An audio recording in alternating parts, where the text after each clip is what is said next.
भोजन दे फेर निज करहि आहारे। अगली लाइन है 12 व्रत के अतिचार पन पन न लगावे। 12 व्रत, कितने व्रतों के? 12 व्रत। 2 प्रतिमा लेने पर 12 व्रत लिए जाते हैं और 12 व्रत लेने पर 2 प्रतिमा ग्रहण हो जाती है ना। तो उसमें है 5 अणुव्रत, 3 गुणव्रत और 4 शिक्षा व्रत। इसकी चर्चा अपनी कई दिनों से अच्छी तरह से हो रही है। व्रत, नियम और यम, नियम और यम में अंतर है। व्रत शब्द का अर्थ है निकलेगा विरत, विरत हो गया, विरत मतलब तो वैरागी हो गया, विरत हो गया, ना अच्छा ना बुरा, ना राग ना द्वेष। व्रत का क्या मतलब होता? विरत, विरत यानी विरक्त, बोले वो तो विरक्त हो गया, है ना। तो जो विरक्त हो जाए वो व्रत है। किसी चीज का त्याग किया आपने, कब करोगे? एक तो किसी के कहने से करोगे और एक विरक्त होने पर करोगे। त्याग तो दोनों में किया है आपने, लेकिन एक में त्याग तो किया है लेकिन अभी विरक्ति नहीं आई है। हाँ, समय आने पर विरक्ति आ जाएगी। ऐसा नहीं है कि आपने जो त्याग किया और विरक्त होके नहीं किया तो उसका फल नहीं मिलेगा। फल तो मिलेगा, लेकिन विरक्ति नहीं होने से कम मिलेगा, मिलेगा जरूर। और त्याग किया है तो विरक्ति भी कभी ना कभी आ जाएगी। और त्याग कभी किया ही नहीं है, विरक्ति कभी आएगी ही नहीं, कभी सोचो ही नहीं, फिर संस्कार गहरे पड़ जाएंगे तो छोड़ने का मन नहीं करेगा। विरक्ति आ जाएगी तो कम से कम ऐसा तो रहेगा कि कम से कम त्याग कर दिया तो अभी तुरंत हो जाएगा। और कई बार नहीं भी हो पाता, मन करता है चलो दीक्षा ले लें, मन करता है चलो दीक्षा ले लें। इसे कहते हैं व्रत। एक होता है यम और एक होता है नियम। जो भी नियम, जो भी संकल्प आजीवन के लिए लिया जाता है, हमेशा के लिए, उसको कहते हैं यम। और जो थोड़े थोड़े समय के लिए लिया जाता है उसको कहते हैं नियम। व्रत, यम और नियम। तो यम और नियम जब विरक्त होकर लिए जाते हैं तो उसे फिर उसका उत्कृष्ट शब्द हो गया व्रत। क्या हो गया? उत्कृष्ट जो आगे वो व्रत हो गया। ये व्रत शब्द है गुणों के हिसाब से और यम और नियम शब्द है काल के हिसाब से, समय के हिसाब से। नियम थोड़ी थोड़ी देर के लिए और यम हमेशा के लिए। अब दीक्षा ली है तो चले 1 साल की दीक्षा ले लेते हैं, फिर सधेगा तो ठीक है। ऐसा होता है क्या? अरे बोलिए ना, नहीं होता है। ऐसा तो केवल 4थे गुण स्थान तक ही हो सकता है। जैसे ही व्रत आते हैं गुण स्थान 5वां आ जाता है। व्रत आने के बाद गुण स्थान उत्कृष्ट हो जाता है, 5वां गुण स्थान आ जाता है। और जब तक जीवन में आजीवन के नियम नहीं है तब तक 4थे गुण स्थान में पड़े हो। और वो नियम में भी जरूरी नहीं है कि 4था गुण स्थान है, पहला भी हो सकता है। कोई गारंटी नहीं है कि 4था ही होगा, पहला भी हो सकता है। लेकिन यदि आपने व्रत ले लिए हैं तो फिर आपका 5वां गुण स्थान पूर्ण रूप से संभावित है। तो जब नियम लिए जाते हैं या व्रत लिए जाते हैं तो कैसे लिए जाते हैं? ये नियम लाने वाला कौन है? शरीर है कि वाणी है कि मन है कि आत्मा है? ये नियम कौन लेता है? ये नियम लाने वाला कौन है? आत्मा है कि मन है कि वाणी है कि शरीर है? भाई उपवास करना है तो कौन करेगा उपवास?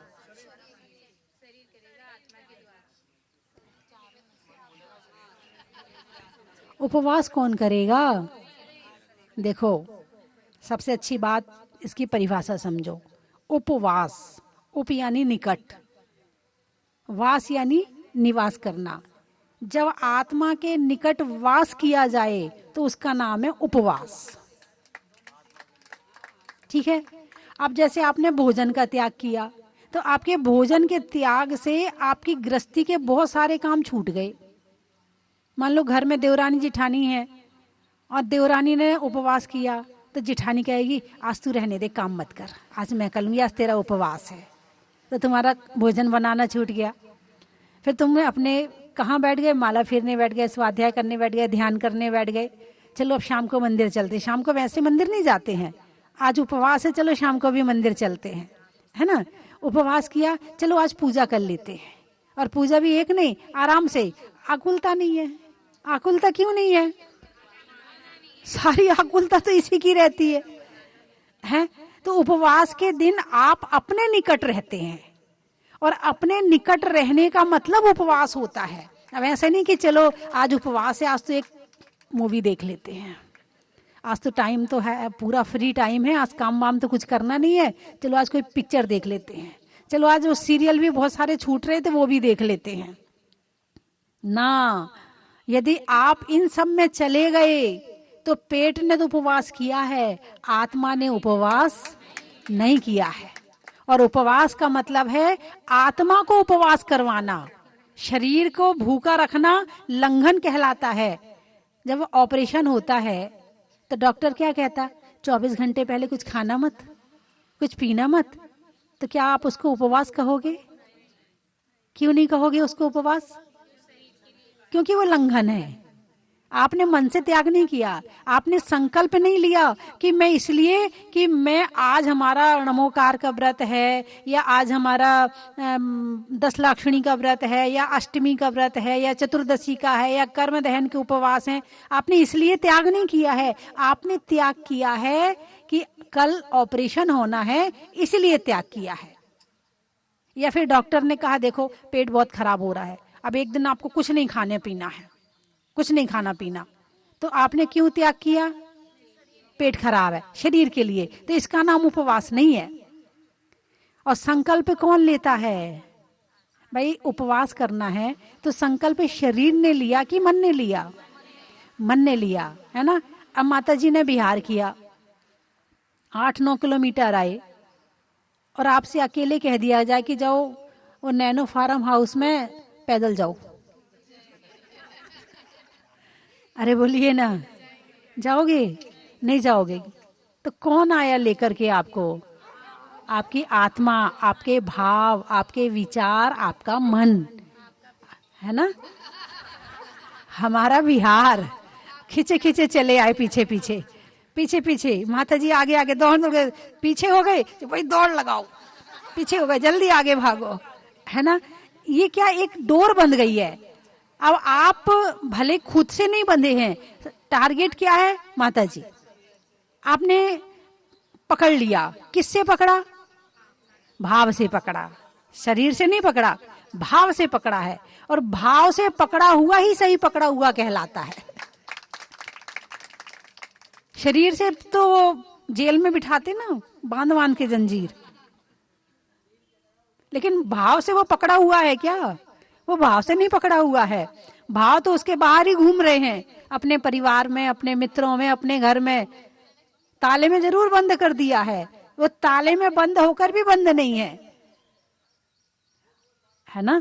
तो जो व्रत हैं, जो नियम हैं, जो संकल्प हैं, वो आत्मा से और मन से लिए जाते हैं। तो यदि भाव ना बने तो नियम लेना चाहिए कि नहीं लेना चाहिए? अरे बोलिए ना।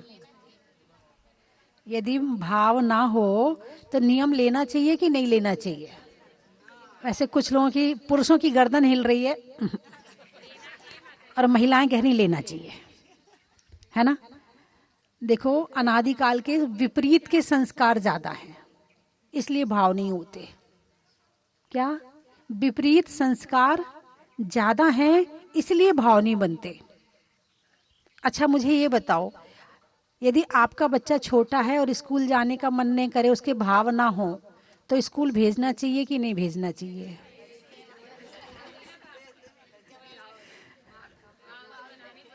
अच्छा, और वो चला जाए तो पढ़ाई हो जाती है नहीं हो जाती है? हो जाती है। अच्छा दुकान जाने का मन ना करे तो जाना चाहिए कि नहीं जाना चाहिए? और रोज रोज जाते जाते थक गए, बोर हो गए, नहीं जाना आज मुझे, और भाव नहीं है दुकान जाने के, तो जाना चाहिए कि नहीं जाना चाहिए? अरे बोलिए ना। अच्छा, और दुकान चले जाओ तो कमाई हो जाती है? बिना भाव के दुकान गए थे ना, कमाई हो गई? हो गई। पढ़ाई हो गई? हो गई। अब महिलाएं रोज रोज भोजन बनाती हैं, कभी कभी गुस्सा आता, रोज रोज ये, हाँ तो बिल्कुल भाव नहीं है। लेकिन आप तो अच्छी गृहिणी हो, धर्म पत्नी हो, तो आप भाव ना होते हुए भी बना लेती हो, भोजन बन जाता है कि नहीं बन जाता? लेकिन आजकल की पत्नी को होटल से मंगवा लो, आज मन नहीं है मेरा रोटी बनाने का।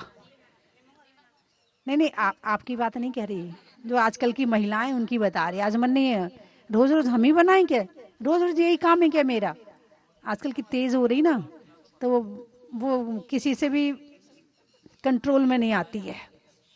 ठीक है, तो आप बिना भाव के रोटी बनाती हो तो रोटी बन जाती नहीं बन जाती है? बन जाती है। अच्छा, और नियम लेने के भाव ना हो तो लेना चाहिए कि नहीं लेना चाहिए? आप बताओ, लेना चाहिए कि नहीं लेना चाहिए? लेना चाहिए। यदि माला फेरने के भाव ना हो तो माला फेरना चाहिए कि नहीं फेरना चाहिए? अरे बोलिए ना, इधर देखिए, माला फेरने के भाव ना हो तो माला फेरना चाहिए कि नहीं फेरना चाहिए? अच्छा, मंदिर जाने के भाव ना हो तो मंदिर जाना चाहिए? स्वाध्याय करने के भाव ना हो तो स्वाध्याय? अच्छा, बड़ी जल्दी अकल आ गई आपको, तो बड़ी जल्दी समझ में आ गई मेरी बात तो आपके, हैं? हाँ, देखो, आप माला फेरने बैठे, 105 दानों में मन नहीं लगा, लेकिन जैसे जो बात के 3 दाने थे और उसमें मन लग गया, तो काम हो गया कि नहीं हो गया? हो गया ना। एक दिन एक व्यक्ति बड़ा परेशान, कई दिनों से दुकान में बैठता, शाम तक एक भी ग्राहक नहीं आता, जैसा दुकान में बैठता वैसा ही वापस जाता, 2-3 दिन से ऐसे ही हो रहा था। एक दिन सोचा कि ग्राहक तो आता नहीं है, बंद करो और चलो, ऐसा मन में भाव उसके आ गया। वो दुकान बंद कर ही रहा था, इतने में एक ग्राहक आया, बोले भाई रुक जा रुक जा, मेरे घर में अचानक शादी निकल गई है, कपड़ा खरीदना है मुझे, तो तू रुक। उसने दुकान खोल दी और उसने इतना कपड़ा खरीदा कि जितना 3 दिन में नहीं बिकता था उससे ज्यादा खरीद लिया। तो उसका दुकान खोलना सार्थक हो गया कि नहीं हो गया? ऐसे ही पूजा करने का मन ना हो तो भी पूजा करो, पता नहीं कौन सी लाइन में मन लग जाए। स्वाध्याय करने का मन ना हो तो भी करो, पता नहीं कौन सी बात समझ में आ जाए, है ना? इसी तरह से अभिषेक करने का मन ना हो तो भी करो, ताकि पता नहीं कौन सा दिन आए जिस दिन, है ना, दिया होगा, तेल होगा, बत्ती होगी, तो ज्योति तो कभी भी मिल जाएगी। तो तुम अपने नियम का दिया बत्ती और वो लगा के रखो, ज्योत कभी भी मिल जाएगी। और तुमने दिया तेल बत्ती ही नहीं रखी तो ज्योत कहाँ मिलेगी? इसलिए भाव ना हो तो भी धर्म करना चाहिए। कम से कम अपने भाव ना बन रहे हों और कोई कह दे तो कम से कम इतना तो होना चाहिए कि उसकी बात नहीं टालेंगे। अपने खुद के भाव तो नहीं बन रहे हैं मगर उसकी बात नहीं टालेंगे। चल तू कह रहा मंदिर जाने के लिए तो चल पड़ते हैं। अब भाव नहीं है प्रवचन सुनने के, अरे बोलिए ना, भाव नहीं है प्रवचन सुनने के और कह दिया कि चलो बैठ जाओ, तो पता नहीं कौन सी बात समझ में आ जाए, है? तो इसीलिए धर्म भाव ना हो तो भी आप शुरू करो। भाव कब लग जाएंगे, ज्योति कब मिल जाएगी पता नहीं। और फिर जो संस्कार है ना, अब छोटा सा बच्चा है, उसको भाव का क्या पता है, क्या होते हैं भाव? तुम ले गए मंदिर, चला गया, तुमने धोख दिलाई, दे दिया, तुमने बताया ये भगवान है, भगवान है, तुमने बताया ये माता जी हैं, माता जी हैं। अब वो रोज रोज रोज रोज जा रहा है, कैसे जा रहा है? भाव से, बिना भाव से? बिना भाव से। कैसे जा रहा है? बिना भाव के। अब जब वो बड़ा होगा तो उसके अंदर आपने बचपन से बिना भाव के जो संस्कार डाले हैं उसमें भाव पैदा हो जाएंगे। आजकल की मम्मियां कहती मैं अपने बेटे से कुछ नहीं कहती हूँ, वो मंदिर नहीं जाता तो मैं कुछ नहीं कहती हूँ, उसको जो करना वो अपने आप कर लेता है। नहीं, आप उसे धर्म की कथाएं सुनाओ, आप उसे कहानियां सुनाओ, आप उसे धर्म की बातें बताओ। पता नहीं कौन सी बात उसकी समझ में आ जाए और जीवन में किस समय उसके वो बात काम आ जाए, पता नहीं है। इसलिए बच्चों को मंदिर भेजो, कह के भेजो, बोल के भेजो, साथ ले जाओ। जिस दिन छुट्टी का दिन हो उस दिन पूजा करवाओ। आप सुबह सुबह जाती हो, अब वो कहेगा मम्मी मैं सुबह नहीं जाऊंगा, एक दिन तो सोने के लिए मिलता है, चल बेटा आज तेरे लिए मैं देर से पूजा कर लूंगी, लेकिन तुझे साथ लेके जाऊंगी और पूजा जरूर करवाऊंगी। ऐसा नहीं है कि आप खुद कर लो। एक भाई, एक अम्मा आई तो उनका बेटा अभिषेक नहीं करता था, बाकी गांव के सब अभिषेक करते थे। तो मैंने कहा अम्मा जी आपने सिखाया नहीं। बोले माता जी बिल्कुल ठीक कह रही हो, ये मेरी गलती है। बचपन में मैं कहती थी तू घर में बैठ, मैं पूजा करके आती हूँ।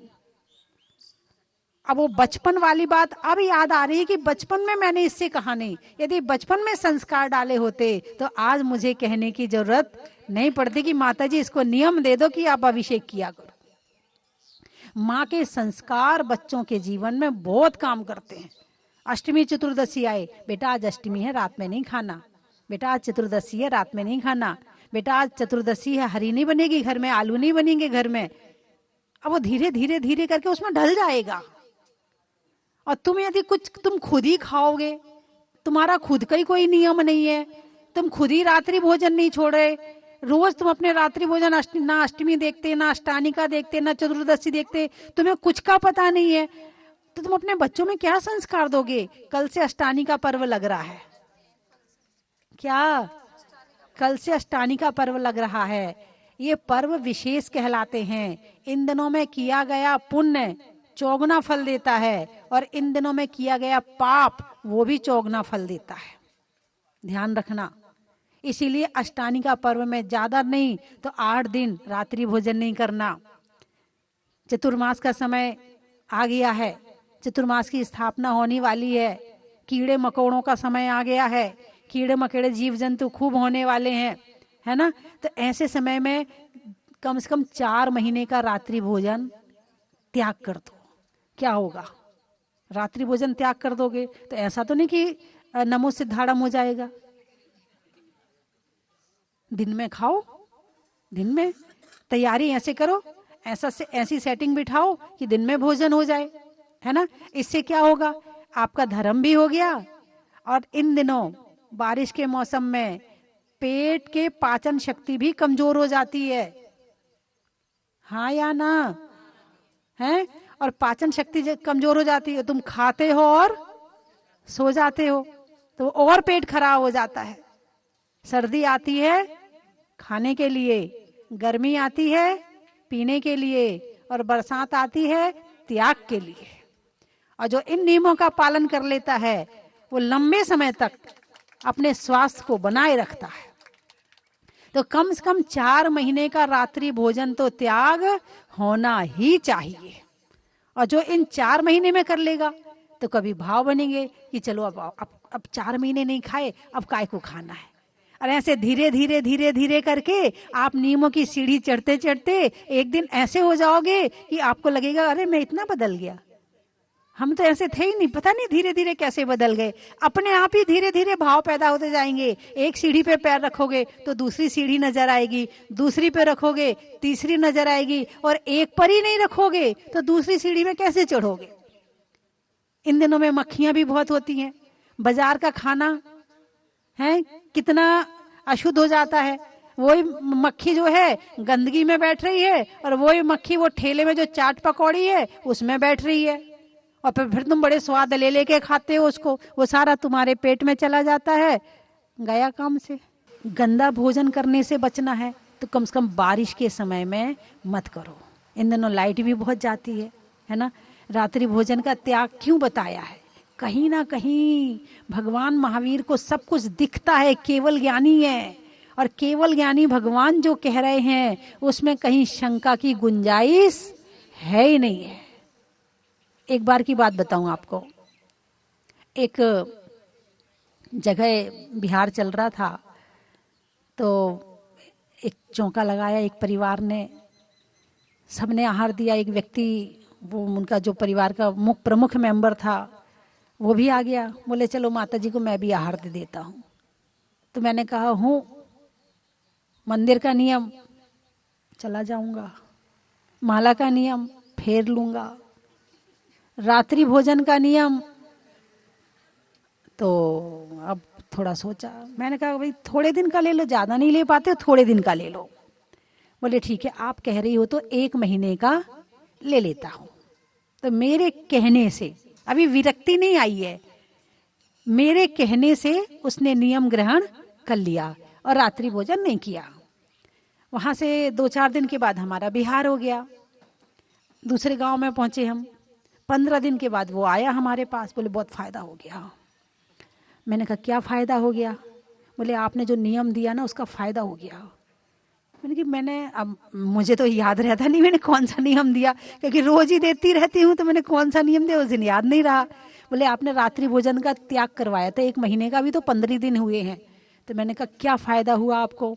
बोले मैं रात को प्रतिदिन दुकान से आता था, भोजन करता था और सो जाता था। फिर रात को बहुत गैस बनती थी, खट्टी खट्टी डकारें आती थी, नींद खुल जाती थी, फिर इनो पीता था, उसके बाद दोबारा सोता था।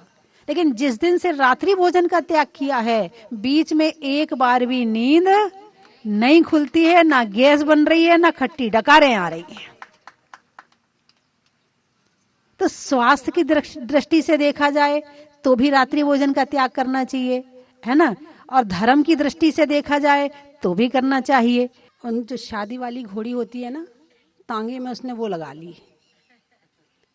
अब वो घोड़ी थोड़ा सा चले, फिर वो तांगा वाला उतर के उसके सामने डांस करे, फिर वो थोड़ा चले, फिर थोड़ा डांस करे, फिर तो बोले भाई ये क्या कर रहा है? बोले साहब घोड़ा बीमार है, आज ये घोड़ी शादी वाली है, इसलिए इसको धक्का मार मार के चला रहा हूँ। वो आदत तो हो जाती है ना। चलिए, तो रात्रि भोजन आप लोग करते नहीं करते हो? कौन कौन नहीं करता है वो हाथ उठाओ। रात्रि में भोजन कौन कौन नहीं करता है? अच्छे से हाथ उठाओ, मैं देख लूंगी। करने वाले को देख रही हूँ मैं। अच्छा, महिलाओं में तो सारी नहीं करती हैं, पुरुषों में बहुत सारों ने। अच्छा, कौन कौन त्याग करे तो चल सकता है? उनका घर पास में ही है, यदि जाके शाम को भोजन करें और वापस आ जाएं तो हो सकता है। चलो, तो 4 महीने का छूट सकता है। चलिए बहुत बढ़िया। और कौन छोड़ सकता है? चलो 2 और 2 महीने का कर लो, 10 लाखनी तक का कर लो। 2 महीने का 10 लाखनी तक का कर लो। चलो 4 महीने का नहीं तो 2 महीने का तो कर लो। सावन और भादों, भादों में तो वैसे ही नहीं खाना चाहिए, भादों के महीने में वैसे ही नहीं खाना चाहिए। सावन का और छोड़ दो, तो 2 महीने का हो गया। और इतना पल जाए और आपको अच्छा लगे तो फिर अब दिवाली तक कर लेना, है ना। तो 4 महीने जो टीवी में देख रहे हैं वो भी कम से कम 4 महीने का रात्रि भोजन तो त्याग करना ही है।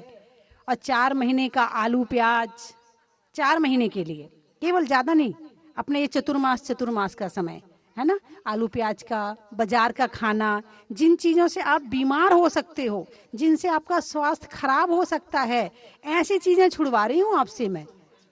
ऐसा नहीं है कि इससे केवल धर्म ही हो रहा है, इससे आपको स्वास्थ्य की प्राप्ति भी हो रही है। अच्छा, ऐसा कौन है जिसके जो आलू खाता है रोज, रोज का मतलब त्याग नहीं है आलू का जिनका, वो हाथ उठाए। जिनके आलू प्याज का त्याग नहीं है वो हाथ उठाए। चलो, अच्छा, ऐसा हो सकता है कि सप्ताह में 2 दिन आलू प्याज नहीं खाएंगे? सप्ताह में 2 दिन का त्याग हो सकता है क्या? अब तो हाथ उठा लो। तुम्हारे घर में ही नहीं बनेगा तो फिर कैसे खाओगे? बाजार में नहीं खाना? हाँ, अच्छे से हाथ उठाओ। सप्ताह में 2 दिन का आलू प्याज नहीं खाएंगे? खाते ही नहीं है। चलो बहुत बढ़िया बात है। ठीक है, सप्ताह में 2 दिन तो छोड़ा आपने, अब 2 दिन में आपके अष्टमी भी आ जाएगी, उसमें बीच में चतुर्दशी भी आ जाएगी, है ना। और एक काम और करना, जो अष्टानी का पर्व है और 10 लाखनी पर्व है उसमें भी नहीं खाना, है ना। कल से अष्टानी का लगने वाली है तो घर में बनाने ही मत और खिलाने ही मत। बच्चों में भी यही संस्कार डालो, बेटे अष्टानी का लग गई, है ना, हाँ, घर में नहीं लाना। और अष्टानी का पर्व पे रोज पूजा करना, अष्टानी का और 10 लाखनी में पूजा रोज करनी चाहिए, है ना। तो बंधुओं, यम और नियम ये धीरे धीरे करके क्या, वो एक श्लोक हमेशा बोलते हैं ना, घुटने के बल चलते चलते पांव खड़े हो जाते हैं और छोटे छोटे नियम एक दिन बहुत बड़े हो जाते हैं। यानी आपका ये छोटा सा नियम यदि आपने अच्छे से पालन कर लिया तो पता नहीं ये आपको भगवान बना देगा, ये आपकी अच्छी समाधि मरण करवा देगा। आप लेके देखो तो सही, आप पालन करके देखो तो सही। 12 व्रत के अति चार पन न लगावे, यानी आप अभ्यास रूप में शुरू करो तो सही। और ऐसा कौन है कि जो नहीं कर सकता, ऐसा कौन सा काम है जो नहीं कर सकते। जब आपके मोदी जी विदेश में जाके 10 दिन के उपवास कर सकते हैं, पानी पे रह सकते हैं, तो क्या आप घर में रहकर रात्रि भोजन का त्याग नहीं कर सकते। जब तुम्हारा प्रधानमंत्री कहा जाता जैसी राजा वैसी प्रजा, अब राजा ऐसा है तो बनो ना तुम भी वैसे। जब वो 10 दिन का उपवास विदेश में जाके कर सकता है कि हवाई जहाज में यात्रा भी करनी है, वहां औरों से मिलना जुलना भी है, सारे काम भी करना है, उसके बाद भी वो केवल पानी लेकर के उपवास कर सकता है, तो मैं उपवास तो नहीं करवा रही आपसे, आपका केवल रात्रि भोजन ही त्याग करवा रही। और आप तो घर में ही रहते हो, घर में रह के त्याग ना करो तो फिर तो जीवन ही बेकार है। खाने को जी रहे हो, जीने को नहीं खा रहे हो क्या। फिर तो खाने को जी रहे हो।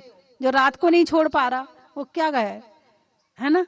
तो छोटे छोटे नियम लेते रहने चाहिए। और आज तो सप्तमी है, बहुत सारे लोग, बहुत सारी महिलाएं पुरुष आज से नमोकार मंत्र के व्रत ग्रहण कर रहे होंगे। आज से नमोकार मंत्र के व्रत उठाए जाते हैं।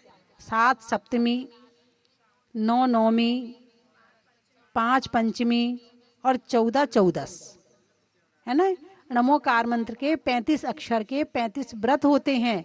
कम से कम भक्तांबर के व्रत हैं, नमोकार मंत्र के व्रत हैं, और तुम्हारे कल्याण मंत्र के हैं, कर्म दहन के हैं। ये छोटे छोटे व्रत तो करते रहना ही चाहिए। यानी एक न एक व्रत तो पकड़े रहो। एक पूरा हो जाए दूसरा ले लो, दूसरा पूरा हो जाए तीसरा ले लो। जब तक शरीर में ताकत है करते रहो। ये शरीर कब जवाब दे जाएगा पता नहीं है। बात समझ में आई कि नहीं।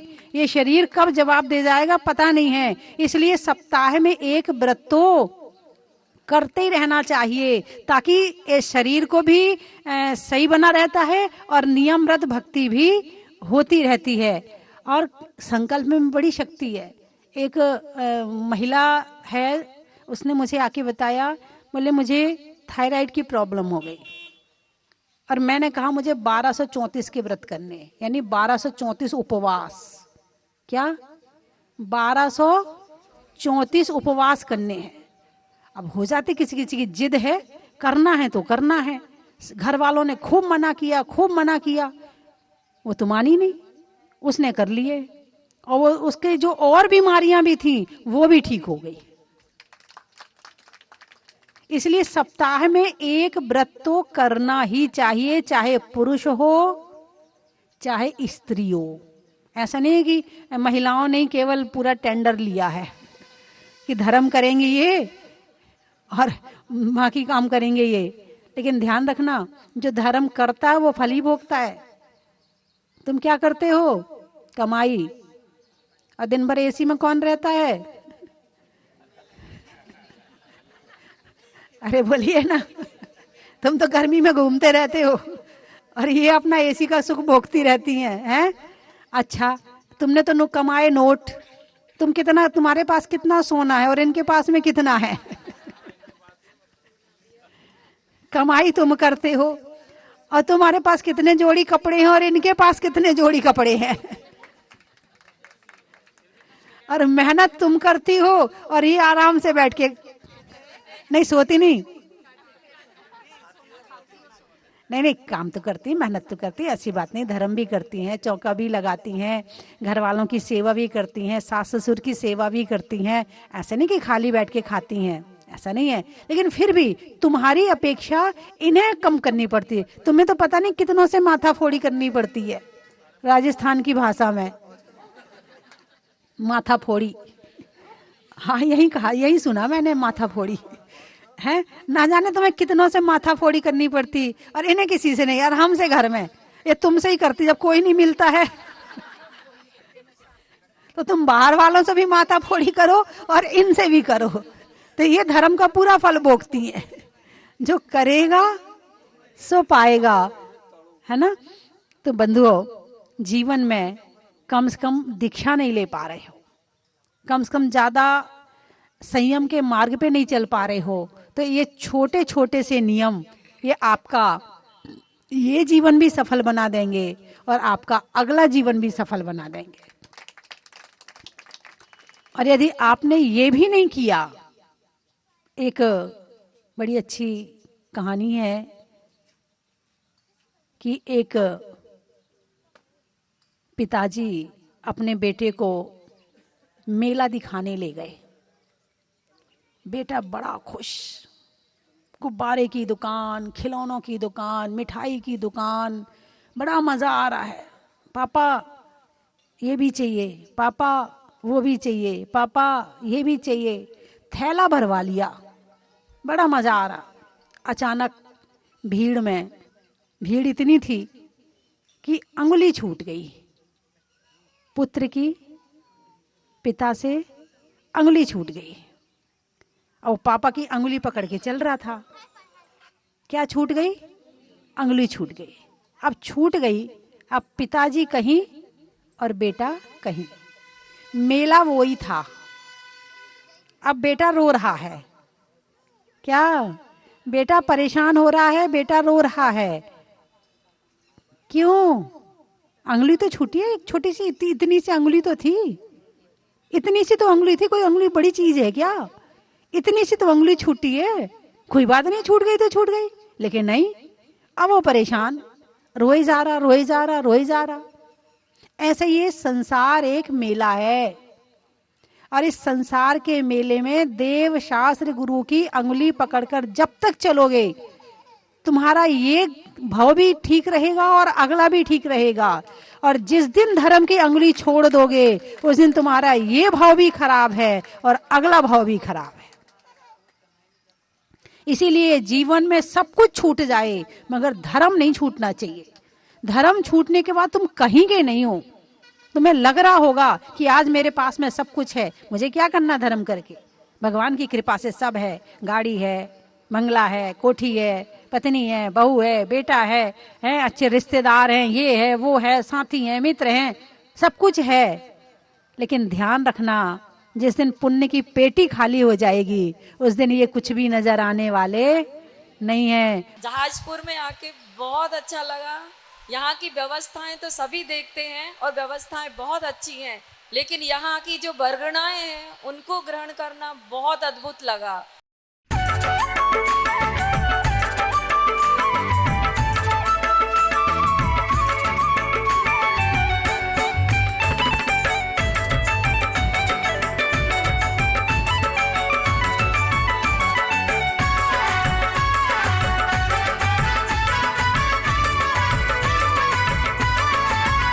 कभी पर्वत सा वजन बढ़ाते हैं, कभी हल्के हो जाते हैं।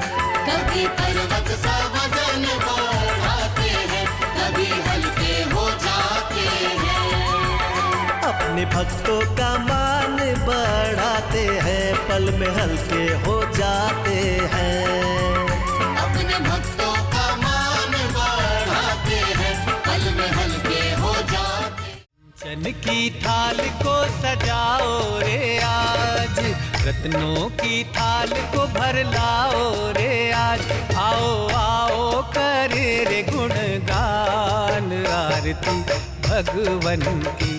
आओ आओ करे गुणगान आरती भगवन की। आओ आओ करे रे गुणगान पिता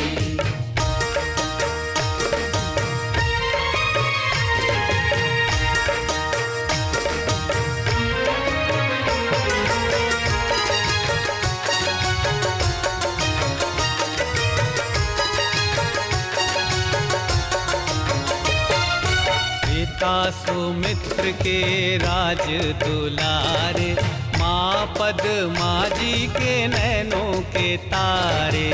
पिता सुमित्र के राज दुलारे, माँ पद्मा जी के नैनों के तारे। राजस्थान की धर्मस्थली केशवरायपाटन जिला बूंदी में भारत गौरव स्वस्थ धाम जहाजपुर तीर्थ प्रणेत्री परम विदुषी लेखिका गणनी आर्यका 105 श्री स्वस्ति भूषण माता जी के परम निर्देशन में निर्माणाधीन 2500 वर्ष प्राचीन श्री मुनि सुव्रतनाथ दिगंबर जैन अतिशय क्षेत्र का जीर्णोद्धार, जिसमें प्राचीनता और नवीनीकरण का अद्भुत मेल माता जी की प्रेरणा से आप सभी को देखने को मिलेगा।